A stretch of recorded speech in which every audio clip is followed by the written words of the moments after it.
technique that I wanted to cover in this part here, which is going to help develop your right hand, being a little bit more percussive and introduce a little bit more style into your playing, is this idea of palm muting.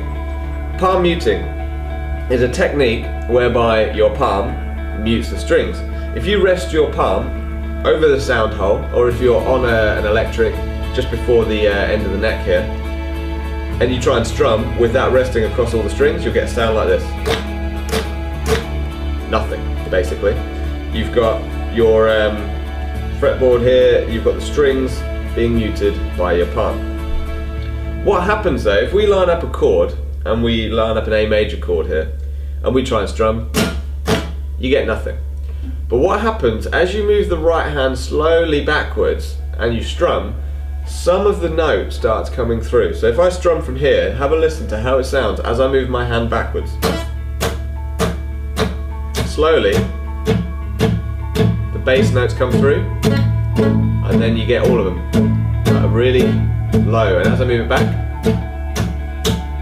move it back towards the bridge.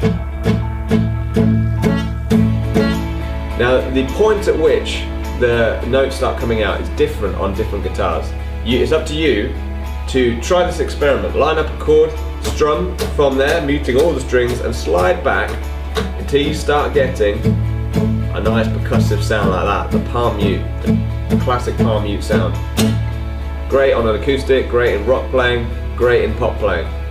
It's great for building up intensity as well. Palm muting is a great way of building to a sort of climax like the chorus or something like that. So what we're going to do is, after you've done the intro, you've done the sort of open position chords, nice bright chords, when you want to build up, add in a palm mute, so it'll sound like this. But the final thing with that, because we're doing one strum per beat, we're doing 8 of them, because we're putting, we're palm muting the note, it's cutting it very short, so you're getting a bit of space. There's a bit of space in between each strum, so I would recommend you try and double up, which means playing 16 2 notes or 2 strums per beat you'll be playing. So it'll sound like, instead of 1, 2, 3, 4, it will sound like this. Beat's still going by, the pulse is still the same, but you're doing 2 instead of 1. You're doing 2. And that way you fill up the space, but you're going to be playing 16 on each chord. 16 down strums. And it gets used to your right hand sort of strumming down and being accurate with your palm muting. 5, 6, 7, 8. Palm muting for you. So you've got 3 elements to this whole lesson here that you can practice on and work on to get a really professional sounding song with contrasting parts. You've got your open strings, your open sort of strumming downstrokes, you've got your picking, alternate picking intro, and you've got this idea of palm muting. Try practicing those 3 things before attempting the next lesson, where we are going to be looking at the final 2 open position chords that you need to be a successful beginner guitarist. Good job for getting this far, so far.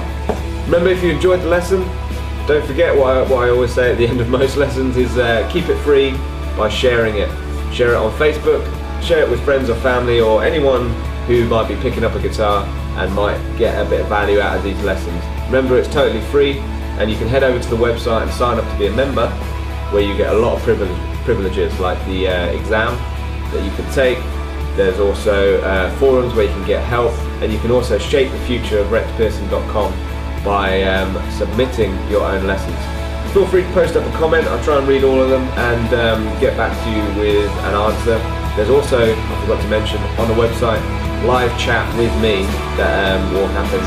So as a member, check out the website. Alright, totally free to sign up. I'll see you guys in the next part, where we're going to be looking at your final 2 open position chords, and you can start calling yourself a proper guitarist. Alright, I'll see you in the next part.